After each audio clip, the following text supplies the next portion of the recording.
How's it going, you guys? It's Scott with Everyday Home Repairs, and today I want to show you a classic DIY project and how to properly set a 4x4 post.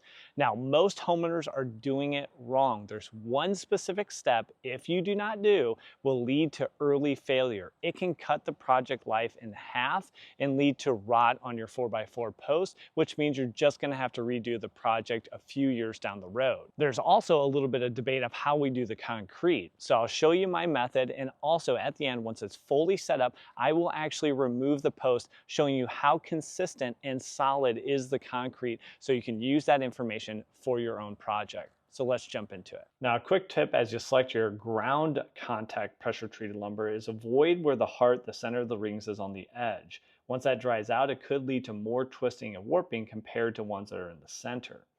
So we'll start off by digging our hole. I just removed the sod. I want to use that later on. And I use a combination of that spike tamper to loosen up the material and then take it out with a standard post hole digger.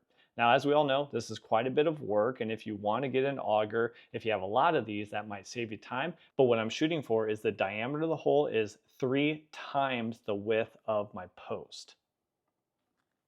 And then for the depth, the best practice is how much you're going to put above grade. You should be putting half or 1/3 that distance below grade. So for my instance, I'm going to be 60 inches above grade. So that means my hole should be 20 to 30 inches deep. Just make sure that you are offsetting. If, like me, you're going to put some gravel at the bottom,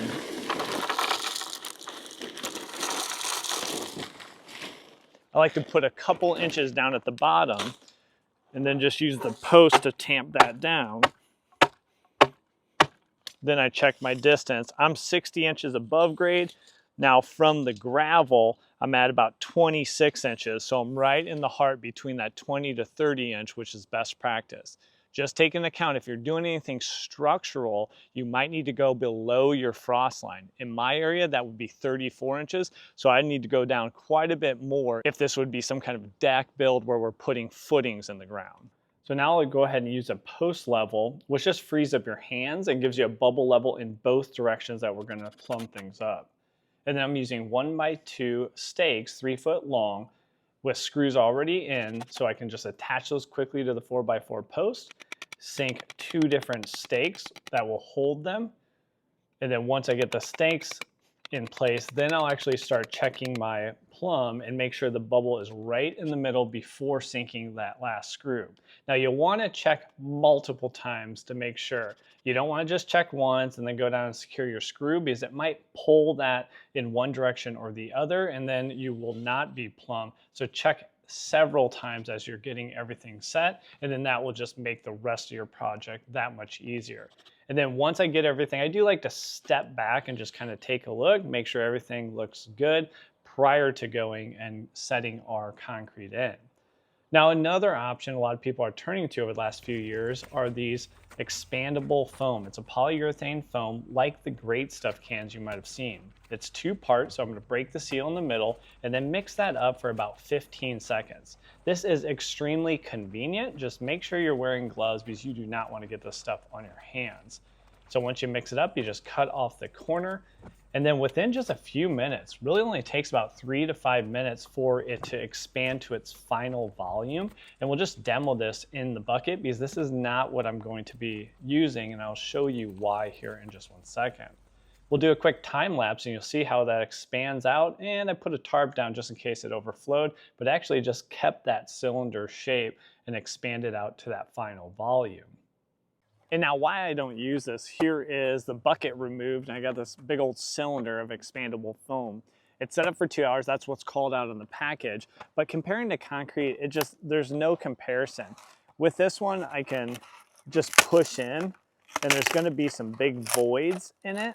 So it's just not gonna give you, I can even push the sides in, it's pretty soft. So that 4x4 post can wiggle and loosen up over time, and it's just not going to give you anywhere near as strong of a hold as concrete would. Maybe for some of your middle posts, if you're doing a fence, maybe you're sinking your corner post below frost with concrete, and then maybe you're doing some middle posts. But let me know down in the comments if you guys have experience and what were the results that you saw. But for now, let me show you my preferred method.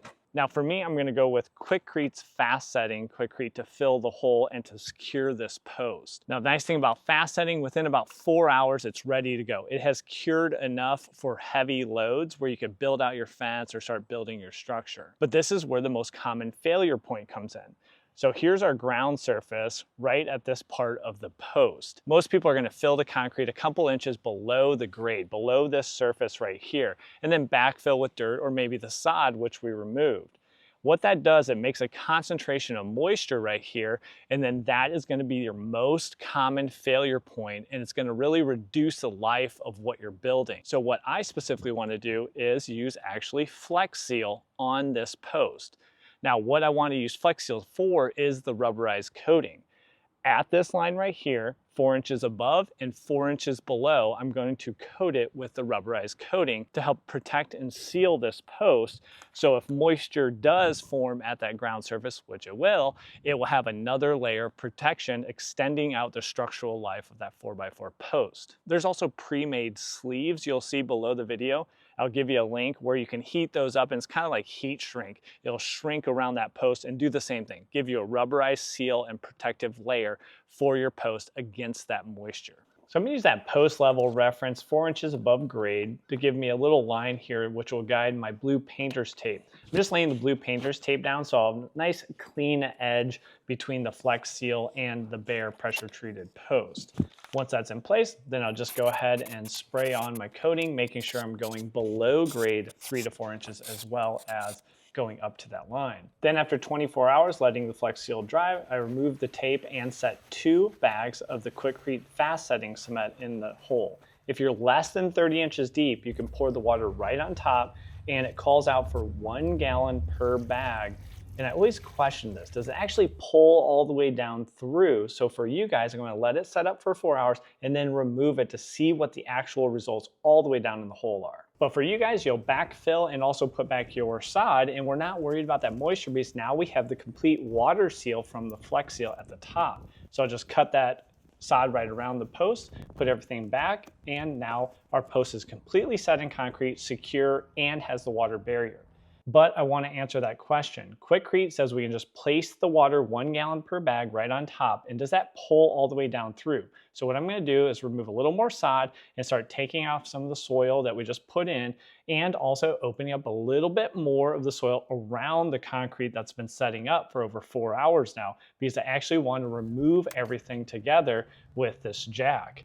To do that, I'm going to actually put a little block on there and put 2 carriage bolts through this piece, and then that's what that farm jack is actually going to set under and help to pull the concrete out of the ground. How is this going to work? Not really sure, but I'm willing to give it a go to see how far down did that water soak in, how far down did that concrete set up? Was it the complete hole or only partially down the hole, which means we would adjust where we're putting the water. Maybe every bag of concrete we'd put water, opposed to just all at the end right on top.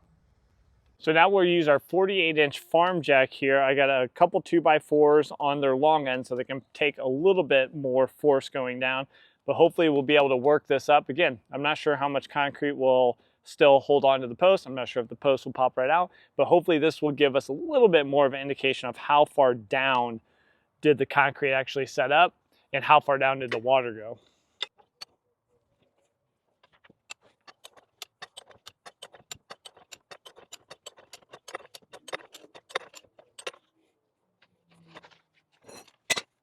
Well, good thing we tested this out, because it looks like this is confirming my suspicions.